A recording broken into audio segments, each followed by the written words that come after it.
Today on Locked On Hornets, LaMelo Ball built different, and people are starting to take notice. Plus, could Vasa Micic really be traded with the way that he's playing? We'll preview Charlotte, Toronto tonight. All today, Locked On Hornets.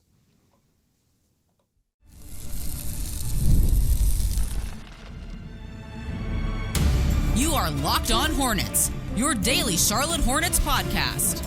Part of the Locked On Podcast Network, your team every day. In a minute, cuz we live.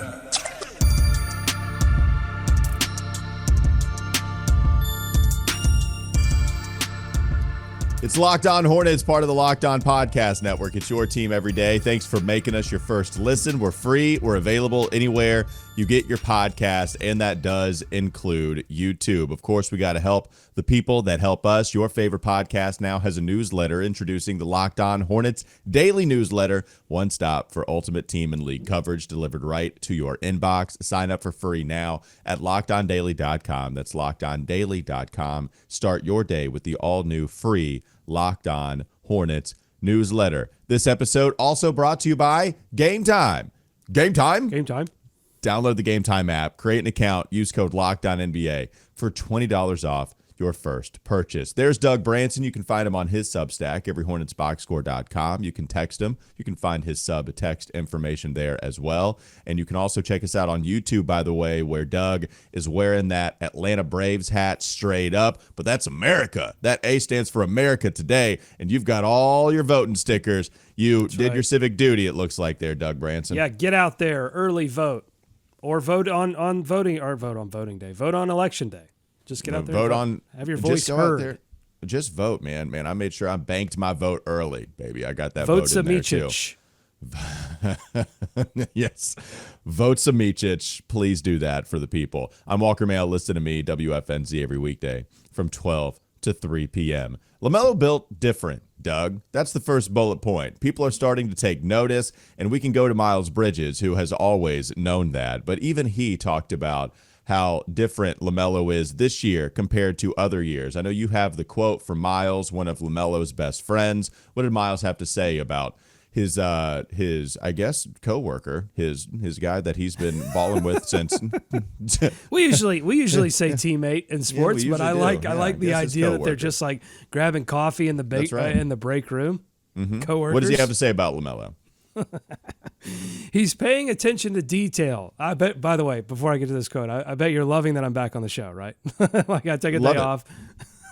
Looks like you're setting up a little bit more. It looks like your studio back at home is starting to get set up. Well, it's coming together slowly. You don't see the bookshelf yet. You know, of course, if you do any kind of sports talk show, you got to have a bookshelf. So I'm getting the bookshelf set up. I've got the curtains, but the curtains aren't the right length. I've got to send those back so that they hit the floor. I could show you the full shot, but I'm not going to because it's embarrassing. It's like if you get pants that are too short. So I've got to figure some stuff out, but it is slowly coming together. So if you subscribe on YouTube, you can check out the evolution of the shot. Okay, here's a quote from Miles Bridges. Quote, he's paying attention to detail. Before, Melo just went out and played, flashy and doing his thing. But now, Melo is really focused on winning, unquote. What do you make of that, Walker? Well, I think you've seen him look different just in the way that he controls the game a little more and got to his spots. Like, I don't know if you could ever describe LaMelo as a player where the first thing that came up was, oh man, LaMelo just gets to his spots at will and then cooks. It was more of he's going to get to some three-point looks and then throw those up there. Sometimes he gets to the rim. He was getting there a little bit more last year before he got hurt, and then he wasn't hitting them quite as much, but maybe he was doing it a little more so. Some of the floaters, like he kind of took what the defense gave him without forcing his way to get to the shots and the spots that he likes the most. But it feels like maybe he's doing that a little more so, and he's more in control. I think that's where you see just a maturity in his game, getting to the foul line more. We've beaten that factor to death. But yeah, I do think it's different. It just seems like a more mature game that any player in the NBA would go through as you approach your fifth season in the league. Yeah, it makes sense that he's just playing a much more mature game, it seems like, out there on the court. Yeah, for sure. I mean, he's driving the basketball more and with better intention to get all the way to the rim, to get fouled. He is, I think, controlling some of the frustration fouls that we've seen in the past. He still has foul trouble, but at least, a lot of the fouls are him trying to make a play on defense. against really elite players, because part of the maturity and part of being a leader is stepping up and saying, yeah, I will take the defensive assignment against Trae Young. Yeah, I will try to guard Jimmy Butler. Yeah, I will try to guard the Jalen Brunsons of the world, the really tough matchups. He's taken those in preseason, and it's leaked into the regular season as well. So that's absolutely correct. And I think that what's interesting, though, about this quote is that you have Miles Bridges being very honest, like not avoiding what the sort of rub on LaMelo has been in his first couple of seasons, which he says, like, flashy and doing his thing. Like, that was the criticism. And a lot of people wanted to say, well, pundits who said that, well, they're wrong.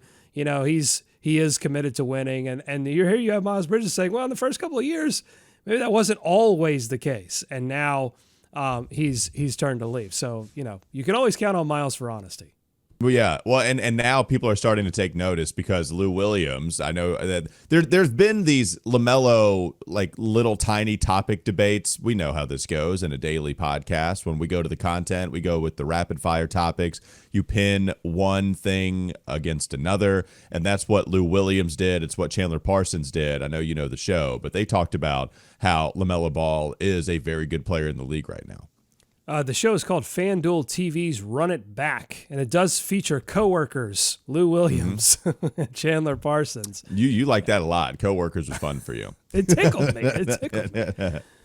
All right, so here's what Drew Holiday said in this conversation. He said, quote, LaMelo Ball beats Drew Holiday in the point guard conversation. Individually, Drew Holiday is a consummate teammate, and he's my guy.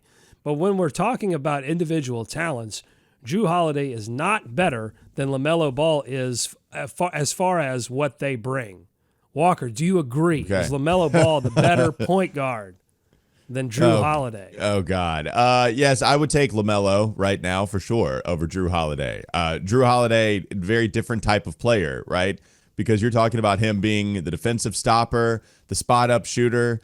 I don't know if offensively and I need a bucket, he's the first guy that I'm going to on any team, even though we've seen him do that before. I'd rather go to LaMelo in the clutchest of moments. At the end of games, who can give me the shot? That's what I would go with LaMelo. Defensively, I mean, pretty clearly Drew Holiday is one of the best defensive guards of the last, 5 years, even going back further. So, yeah, I mean, that's a big part of the NBA.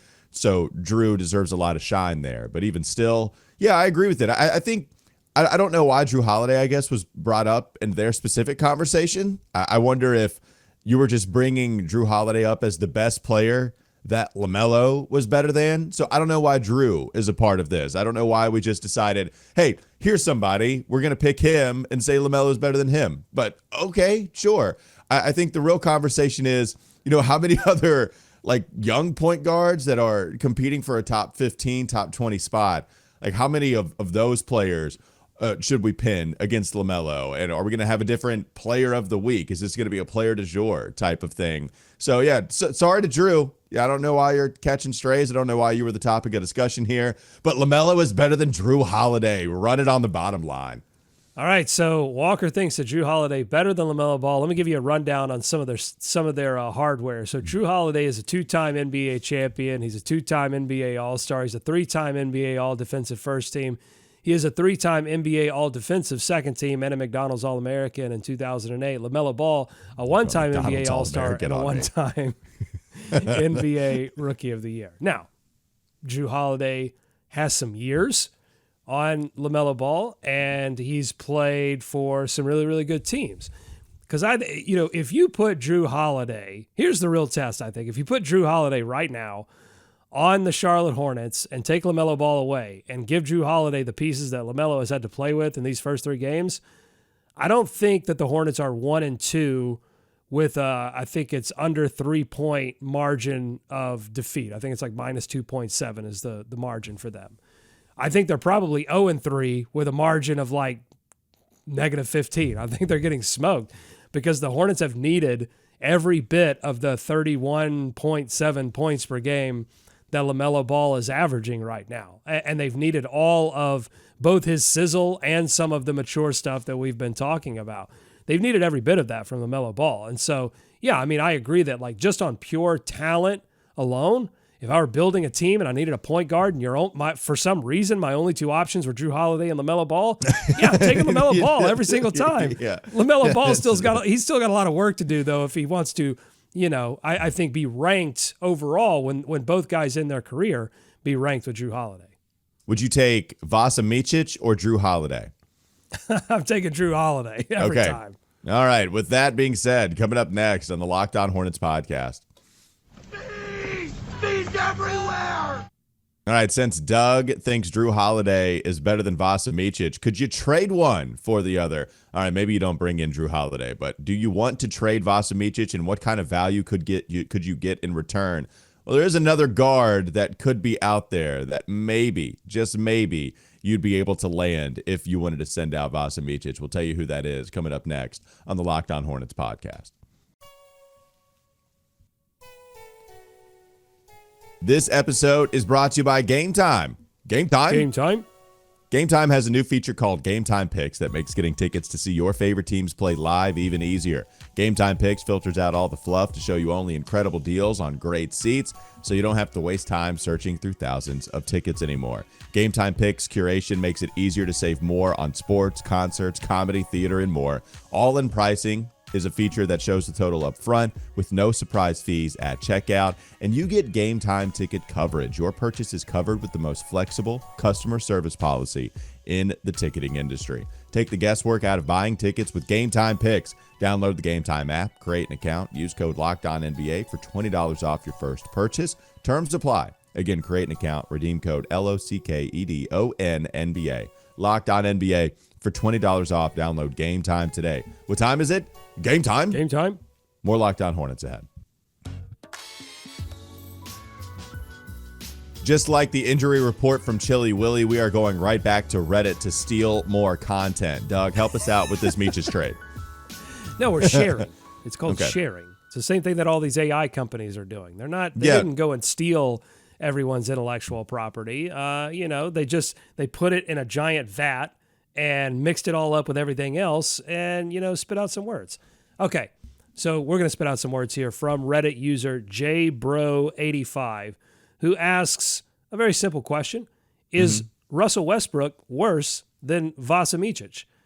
He goes on to write, could the Hornets end up trading Micic to Denver for Westbrook and additional compensation, with Westbrook never actually playing here like Reggie Jackson and Kyle Lowry? I think this is a realistic scenario. So what say you, Walker? Could is it just this Russell Westbrook stuff? It will never ever die. I'll never believe that Westbrook is not going to eventually suit up for the Charlotte Hornets. I won't believe it when he retires. I won't believe it when he's dead. Russell Westbrook, he could be in the ground 6 feet under it. I'm like, nope, he's still going to be doing it for the Charlotte Hornets at some point. Whoever the new NBA insider is at that point, they'll be telling you that Russell Deadbrook is in strong reports linked to the Charlotte Hornets. Possibly he could be going there, because we've seen this when he was with Houston. We've seen it when he was maybe even with Washington. We've seen it when he was with the Lakers. We've seen it so many different times. Yeah, man. Okay, so if we make this realistic, it's because Micic and Jokic are friends. They played together on the same team in the Olympics for the Serbian national team. So could you possibly see Micic go home, kind of home, just go to play with his former coworker on the Olympic basketball team and play with the Denver Nuggets, and then Russell Westbrook just be the guy coming back in return? It doesn't make much sense to me for Russell Westbrook to be the guy. Like, wouldn't you just want more picks? I don't know if Russell would be the thing that you'd be angling for. If they wanted Micic so bad, if I'm Jeff Peterson, I'm not saying, okay, but you have to include Russell Westbrook in the deal. I'm saying, okay, you got to give me a couple of second-round picks at least. Could we talk ourselves into a protected first? That's out the door with the way Micic is playing. So I'd still be angling for more second-round picks rather than getting Russell Westbrook. Well, I think that it makes sense, again, if like Jay Bro is saying here, that it comes with additional compensation that makes sense. Westbrook isn't the driver of the conversation. Westbrook would be the guy that maybe you play, or maybe you just release, like you said, Reggie Jackson, Kyle Lowry situation. And it's definitely very much something that Jeff Peterson wants to explore, I think, is getting as much draft compensation as possible. in these type of situations where you have a player not performing well. And Westbrook, by the way, if you haven't been paying attention, is not off to a great start in Denver. His points per shot attempt is around 80. It would represent the worst of his career. We're only a couple of games in.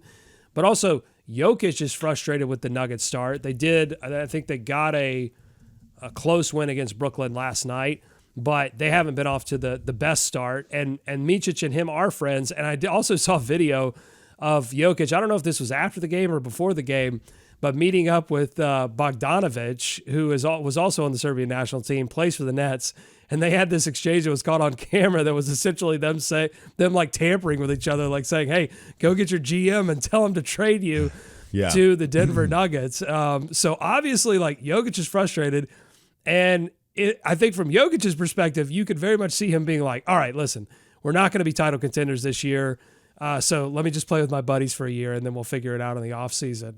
So I think this is legitimately something that could happen, and I'm going to believe it up until the point that I'm dead. That's only until I'm dead. Although I don't know, I might get to the gates and say St. Peter and say, "Hey, Saint, can you give me a little intel here? Is Westbrook going to play for the Charlotte Hornets?" And probably he would say, rumors are strong. It'll all just there will not be a definitive answer. You'll just get reports from St. Peter that rumors are strong. Russell Westbrook could be heading to the Charlotte Hornets. And at that point, I'll realize that actually I'm not talking to St. Peter. It's actually a demon, and I am in my own personal hell that is just a revolving door of having to talk about Russell Westbrook to Charlotte Hornets rumors. Yeah, if we continue to try to go the Russell Westbrook, Vasa Micic route, Micic right now is making $7.7 million. Russell signed a 2-year deal worth $6.7 million. So you're talking about a 3.3 annual hit. That's a cap hit of 3.3 for the Nuggets. So you'd have to add another salary to try to match salaries with the new CBA because you have to be exact in this new collective bargaining agreement. So I don't know who the other player would be, but you would have to match salary. And then, of course, you'd be trying to get a couple of second-round picks or just do the reclamation project thing. Maybe Denver would be interested there. No second-round pick. But yeah. 2027, 2028 first-round pick. Let's go. Let's make it happen. But Vasa Micic has to play better. So I mentioned Russell Westbrook's points per shot attempt was, I think it was like 83 according to Cleaning the Glass. Would you like to know, let me pull this up so that I can be exact here, because exactitude on this particular number, I think, is important. So Vasa Micic, his points per shot attempt is not, if Cleaning the Glass wants to work for me, is not 83. Actually, it's reverse. It's 38 points per shot attempt, which is absurd. Like, I think he was over 100 points per shot attempt, or points per 100 possessions. He was at 100 last season for the Charlotte Hornets, and that represented, like, among point guards, the 23rd percentile. So well below average at 100 points per 100 possessions. This season so far, he's sitting at 38. Okay. It's not good. So not good. Yeah. So good luck trading him. Good luck convincing the Nuggets to want him right now. Although maybe just show him footage from last year. A 36.8. All right. I finally got the exact number to pull out. 36.8 points per shot attempt. So I think I was giving him an extra 1.5. So it's actually even worse than that. And his turnover percentage is 16.3, which would also represent the highest turnover percentage for him in a career. Again, only 3 games, but we've seen this in the preseason as well. I will say, to Russell Westbrook's credit, he's not shooting the basketball very well. He's never shot it well from 3. He continues to try. I have no idea why, but he's also not shooting it well at the rim, but at least he goes to the rim.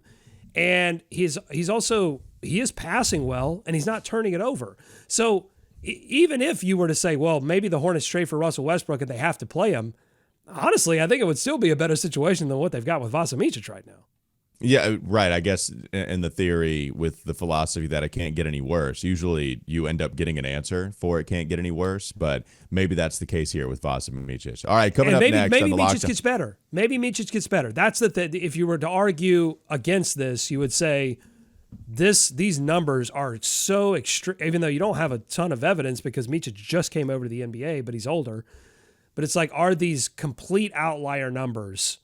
Is he just having a terrible start to the year and he's going to get it in gear? Because if he does get it in gear, then he can be a more impactful player than what Russell Westbrook is right now. I think that's probably the route. You wait this out and you make sure that it's not for sure Micic just being tired, even though that's a little concerning, but play himself into shape a little bit more so, get closer to the numbers that he was putting up last year, and then try to find some value there. Maybe that's the way to play this. Coming up next on the Locked On Hornets podcast.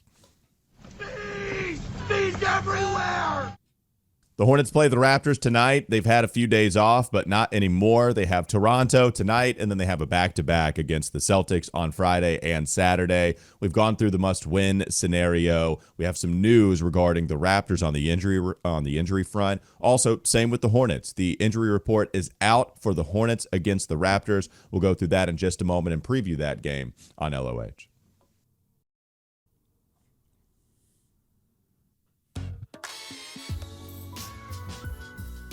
New injury report. Usually we are scared to look at this. It's still the same. I'm still scared to look at it. But at least it's smaller. At least it's smaller, Doug. We're just going back to the guys that are out. No questionables, no doubtfuls. These are the guys that are out for this game against Toronto. Brandon Miller, still left glute strain. Mark Williams, still left strained tendon in his left foot. Those guys are out. So is Daquan Jeffries with the right hand injury. So it's just those three players that are listed. If you go back to the last injury report, yep. So Josh Green's off the injury report? Josh Green, not there. Josh Green is not on the injury report. That's nice. Okay. Whoa, let's go. I think we should sell anytime a player for the Charlotte Hornets, anytime they jump off the injury report, I think we've got to celebrate it like they've won Game 7 of the Eastern Conference Finals or the Finals. I'm flipping the table. The camera is let's going go. straight I to the want ceiling. ticker tape. I want to jump on the table. I want a statue made of me jumping on the table that doesn't look quite like me. I want the biggest celebration possible when Josh Green jumps off the injury report. When Daquan Jeffries, we're gonna treat everyone equally. Daquan Jeffries, as soon as you recover from this fractured hand, we are throwing you a party. Okay. So Josh Green, because of injury management, was out for this game against the Heat. So is Jeffries, Miller, Mark Williams, LaMelo Ball with the tailbone contusion. The booty injuries were tough. LaMelo Ball, tailbone contusion. Cody Martin had core tightness, and Seth Curry had the left knee soreness. And those guys were questionable going into that Heat matchup. Now, the questionable players, they all suited up against Miami, but now it's nice to see that none of them are on the injury report, and instead it's Daquan Jeffries, Brandon Miller, and Mark Williams. At what point, maybe we're already worried, but what's the timeline here for us to, maybe get a little more worried about Mark Williams this season? Are you already there? Like, I guess for me, I know people are already excited to trade him, like that they anticipate he's never going to come back. Just trade him. Just do it. How can you do that? No, there are people on the timeline that just aren't here for Mark Williams anymore. No, I understand that, but how can you trade a player that has like legitimate injury concerns around him that hasn't played? I don't know how you could do that. Yeah, Mark, I'm hoping comes back soon. I know everybody does. I'll be real worried if we're talking about like another week, I guess, because you'll have a few more games to go, but another week, another 2 weeks without any clarity. I think that's the thing, right? It's just with no clarity. That's the thing that I want.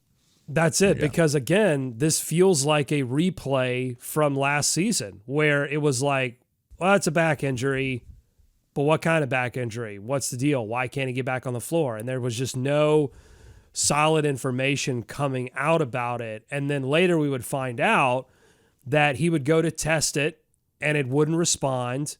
And then, a small injury sort of ballooned and wouldn't allow him back on the floor. And so that's what I worry about with this foot, is if it's the same situation where he's trying to go out there and he goes 100%, and then it's like, I can't, so that, and I think I'm already concerned. I am already concerned, and I won't be unconcerned until I get solid information about it, because, again, I think every team has to approach this in whatever way they feel is best, but like there are other teams out there saying, here's the timeline, it's 7 to 10 days. And then other teams are saying, we'll reevaluate it week to week.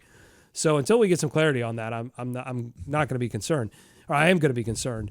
But I think for this game against Toronto, Walker, there is some encouraging information in that the Hornets are playing a team that is also dealing with injury concerns, so it's going to be a little bit more of a fair fight because you've got Scotty Barnes out with a recent injury. Emmanuel Quickley has already been declared out, and he scored like 22 and 11 in their last matchup last season. He was difficult to handle and would be difficult matchup for LaMelo Ball defensively, so he's going to get a little bit of an easier one against Toronto. Still got to deal with RJ Barrett, but looking like certainly, I don't know if it's a must win. I think a must win game 4. I love it. When I saw that, when I saw that come across my timeline and what you guys decided to talk about, I was just in love. I've never been more in love with you guys. I know. Than when I saw must win game 4. I know you'd be proud. If you listen, I say, yes, we have the hot take radio topic immediately leading off the show. Well, and you always, you do a good job of trying to like do the not clickbait where we've got the hard, the really interesting title where you got to click on it. That's just the name of the game, right? So Hornets must win. Yes, what? If they don't win, is the season done? And we played around with it. But the idea is that, look, you lose to the Raptors, you're looking at a possible 1-6 start with 2 games against the Celtics that look like a complete, they look even better than they did last year. And that was a team that went all the way to win the championship. So if you're going with 2 straight losses to Boston, even if it is at home, and then you hit the road to take on Minnesota, who is a Western Conference contender, and you're looking at a 1-6 start, not great. So yeah, it doesn't mean that they wouldn't be able to come back and get back into the standings, but I don't know. 1-6, what does that podcast sound like after a 1-6 start? Probably doesn't sound too happy. No, and there are rougher stretches ahead for the Charlotte Hornets in terms of longer road trips. And yes, I mean, Boston back-to-back, that's brutal, although you don't know what kind of Boston team you're going to get in one of those games. They could, you might get a Jason Tatum super serious game on a Monday, and then you might get them doing some injury management of their own. We'll see. But yeah, that's brutal either way. Now, 1-6, again, I don't think that's going to hurt the reputation or what management thinks of the job that Charles Lee is doing because of the injuries. We've already heard from the owners, from Schlotkin, that they feel like they're in the second inning of a 9-inning ball game in terms of turning this into a premier franchise. I think part of that is like some of the financial investments that don't have to do with basketball, but I think very much that has to do with the basketball product too. Like no one views this season. I don't think anyone came into this season viewing this as an opportunity to really make noise in the postseason. Now, I think we were very clear that like, hey, if everything goes right, if everyone stays perfectly healthy, and you have Trey Mann, a 6th Man of the Year candidate, and you have LaMelo Ball All-NBA, and you have Brandon Miller go All-Star level, if everything falls into place, you have Mark Williams as a possible Defensive Player of the Year candidate. I mean, you had to really get sky high with the expectations. Then they could make some noise in the playoff. But the margin of error was razor thin, and they've already succumbed to 2 or 3 major injuries that are depleting them. And so, yeah, I mean, I don't know that's that my this is right. I think this is a must. This is not a must win. I'm not even going to play with it. This is not a must win because it ultimately is not going to matter to the direction that this franchise wants to take, and that direction is patience. Yeah, but we've also preached getting to the play-in. That should be the goal. That is a realistic goal for this Hornets team to get to the play-in. And so if we go with your point, which I totally agree with, which is what I'm using to fight for my argument here, is that the margin for error is so slim. Well, you can't afford to lose games against the Raptors early on in the season. Like you've already lost to the Hawks, which is really frustrating. They got the win against the Rockets. That's great. But even when they're healthy, the problem with that is, once we get our guys back, you're just going to get to some level of average basketball. They're not going to be good enough to dig themselves out of what is a monster hole that they're creating for themselves. Like you were asking for health just to remain status quo throughout the season. Well, now you got hit with a Mark Williams injury. You got hit with a Brandon Miller injury. You got hit with Josh Green being out.